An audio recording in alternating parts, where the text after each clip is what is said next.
Well, welcome everyone, and fantastic to be on virtual from Singapore to Ralston in a beautiful New South Wales with Will. I'm Bruno Cristol, the area general manager for IHG Intercontinental Hotel Group in Singapore, and we are delighted to be part of as well of this amazing future promotion we have soon. But today it's all about the wines from this beautiful winery. So I have a couple of questions for you, Will, if it's okay. Of course. Hi everyone. I hope you're enjoying your stay with Bruno. They all will. Absolutely. Will. All right. So just the first question, Will, is how does the Beaurepaire wines differ from most of the other Austrian wineries or wines as well?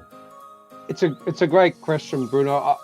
With my very strong French accent, as everyone can hear, we are an Australian-French family, so I think we're called Frozzies here in Australia. Now it's been enough generations that my ability to speak French has diminished, but we were always guided by that French influence in the way that we approach the wine industry, approach our viticultural practices, how we run our vineyard and how we make our wine. They all came from a different perspective, but none with that minutiae sort of viewpoint, that real microscope down onto the vineyard that the French bring, with the terroir, and especially our family being Burgundian, the climat in particular, that real micro level of knowledge. So that was really important for us. So that vineyard focus, the vigneron rather than the winemaker. So then the next step was beyond having the conditions, was producing wine that was similar to France. So that really is, because it's a vineyard-driven wine, you're not trying to intervene. You're not using a lot of very heavy-handed winemaking techniques. You're about capturing the vineyard in a bottle. But for us, reduced oak, looking for freshness, looking for food matching, which is so important from a cultural, historical perspective in France as well. These were all the driving things that we were looking for, and it's quite different to Australia. Most big Australian wines are 100 vineyards, like a Penfolds, 100 vineyards. There isn't individual vineyard characters within that wine. It's different to us. We are one vineyard, one wine, and each year it changes depending on the vintage conditions as well. Great. Well, excellent. Very happy to hear the French did something right. I'm half French, by the way, and Australian. I was amazed as Bordeaux born to be very proud and chauvinistic, but the style of wine, as you say, and taste was quite different, obviously. And it was really a good eye-opener for me. And I was only 88 where, your wines, all the Australia wines around the world were not yet called New World. It's a bit later, I think. My second question is, what I found in Australia, there's always, the winery have 1, 2 or 3 wines that are doing super well for whatever, as you say, type of style. But your winery have over 16 varieties, different style, as you say. So I wonder how you do it and what's exactly your not strategy, but how do you combine all these 16 wines and doing so many great wines and award-winning? It's a good question. My father, it's probably a lack of self-control between my father and myself. We keep making wines and we keep thinking up new ideas. And what about this wine? And what about that wine? So we planted varieties with the intention to sell the fruit.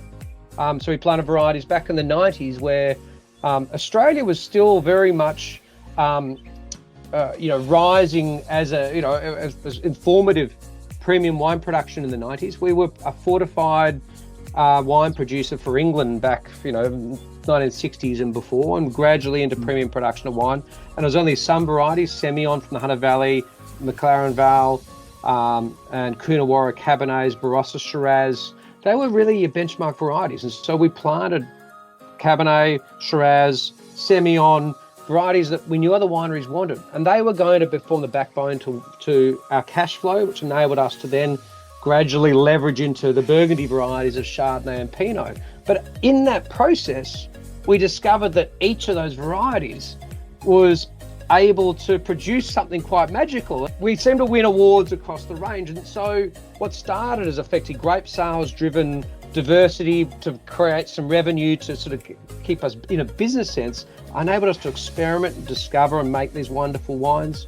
And the rest is sort of history. Each time we keep expanding, the demand is there. Great. Well, that's very detailed and very interesting, because that gives us a good snapshot of why you have so many varieties and styles and doing so well. So I take my segue and going on to a different thing, leading to the award winning. You won in 2018 Australian Wine of the Year, obviously judged out of 10,000 wines, if I recall. That's an amazing achievement, pretty outstanding. I mean, 10,000 wine, as you say, Bordeaux, could be South Africa, American, whatever, English a bit perhaps. So it was quite an amazing achievement. What exactly, or how did you do it? And as we've moved ourselves into the future, into the modern world, which is to work with nature, you can't fight it, especially in a vineyard. It's very expensive too, and it needs a lot of harsh chemicals to do it, which hurts the vineyard soils in particular. We decided 2013, let's try and work with the Semillon, because this pea soup fog really, it piles up in a corner of our vineyard, which is on a river bend, and that's where we've got Semillon planted, and we've also got Viognier planted, and we gave up fighting it. We let the botrytis, I guess, develop within that Semillon. And 2013, we made a sweet wine. It did pretty well. It came second best in all the New World. So we beat the Americans, the South Africans, the Chileans, Argentinians, the rest of Australia. We got beaten by New Zealand, by Framingham. It's a great winery there. But we thought, that's an El Dorado moment. Is it replicable? We seen the gold mountain or the golden bottle, and we weren't sure we could do it again. So we didn't hold out hope. 2016 came around, similar conditions. We thought, we did pretty well last time, let's give it a go again. It's fascinating. This is the wine industry. You know, you have an ideal in your mind, and Mother Nature or the market or something effectively turns you around and sort of goes, no, go left, not right. And that was it. So we won this incredible trophy. It was the first time in 40 years that trophy. It's the Wine State Wine of the Year Awards. It's been going 40 years. 40 years, no New South Wales wine has ever won it, and no sweet wine has ever won it. I drink to that. Congrats again. Cheers to that. Drink. Thanks, Bruno. Sorry, I don't have any sparkling or champagne, but next time. I've drunk it all. It was in the house, but it's all gone. And I heard as well you recently won in 2021 the TripAdvisor Choice Award, which is like the top 10%. So that's fantastic as well. And TripAdvisor, as we all know, all travelers and foodies are really looking at that. So that's another great one. So next question is just on you're a sustainable grower, and what does it entail, and how do you see the future on this sustainability? Absolutely. This is a real topical question, I think, these days. We've got to, we talked about it just before with the botrytis, is working with what nature gives you rather than fighting it. And we know, like, the vineyard soils are full of it's a microbiome. It's full of fungi and protozoa, and they're really important for the vine health. And you spray them with chemicals, it kills them. It's like having antibiotics on the impact on humans. You've got to then rebuild your stomach biome back up. So it's much more working with what you have. So one is really important to support the health of the vines, making them healthier, make their immune systems better. So you use things like green manure. So rather than using chemical manures, so effectively our mid-rows look like a vegetable garden. That's been quite important. You slash them so you don't till the soil. So what you want to do is you want to retain the root zones. It's really important that agriculture is potentially one of the biggest carbon sinks in the world. And the fact that you can as long as you keep the cover crop intact, you don't till it. So what we're saying is not turning the soil over and breaking it up, so killing the roots. That's been a big positive, and that's been something that these things combined helps the health, helps the environment. We're looking at using insectariums. So that's some of this really cool stuff that's coming through. Where you're using lady beetles and lacewings. Like, who would have thought lady beetles were a murderous bug? But they go after a lot of the pests in the vineyard, and they chomp through everything. So you want to promote them. So you're building effectively flower beds around your vineyard to try and promote them. So these are sort of, I guess, some of the bits and pieces. So it's not just about sustainability. I think the future for agriculture here in Australia, but everywhere, is regeneration as well. So giving it back better than we received it. So that's sort of That's sort of where we're going, and increasingly improving upon it. It's a really developmental world out there as we understand more about it, but we also start listening to alternative views. We're starting to really appreciate much more to be gained by working with Mother Nature than against it. Okay, great. As you explain and you show your passion with the family business, being a family winery, do you have a long-term strategy or views as well, or for the future? Obviously, congratulations as well. 2 weeks ago, you got a beautiful boy, I believe.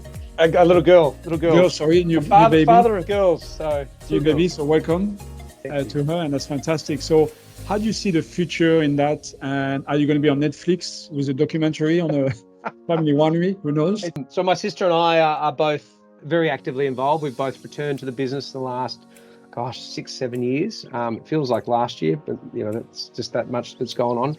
Yeah, so that has been an important step. I think my parents, 98 till probably 2015 was them. From 2015, 2016 is them and us, and now we're able to plan out another 20, 30, 40 years. My children, perhaps, where the father and I are looking at planting another 20 hectares. That'll take us to 75 hectares, a really big vineyard. But that will produce great fruit in 20 years. So that's not even for me, to be honest. It's definitely not for my father. So you're able to take these longer arches, I think smaller steps on that front. But then we're doing great big steps on the other side. We're cognizant that people want to get out. They want to get out to nature. They can go and see the world and see food and have these amazing experiences. Australians are going to come to Singapore. Singaporeans are going to come to Australia. There will be just this desire to mix and match. And because of that, we're looking at building, putting some plans in from a hospitality angle. So a hotel and a high-grade restaurant on site. We've got a 3-hat chef we're working with who's putting it together, where hopefully will be involved.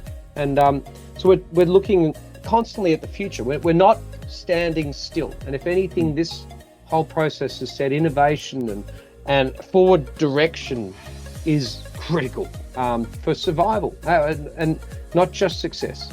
And so that sort of family just gives that longer term perspective. And I guess from a very micro perspective, my parents gave a new sparkling wine 2 years ago, named it after my first daughter, Annabelle. They've created a bit of a monster here because now we've got a second daughter and we have to create another wine. Fortunately, we have a Pinot Gris, our first Pinot Gris coming out this year. So there's Annabelle Cremant de Rosé, and now there'll be a Sophie Pinot Gris, which will be very fortunate. I wonder if we go for 3 children, what's the next wine we could do? But seeing as my father and I have no self-control over numbers of wines, it's possible. So, well, that's great. Great story, and all the best wishes to your family, obviously, for Sophie. That's fantastic as well. Thank you. Thanks for that. Yeah. Well, virtual cling or chin or cheers. Cheers. Santé. Cheers. Cling.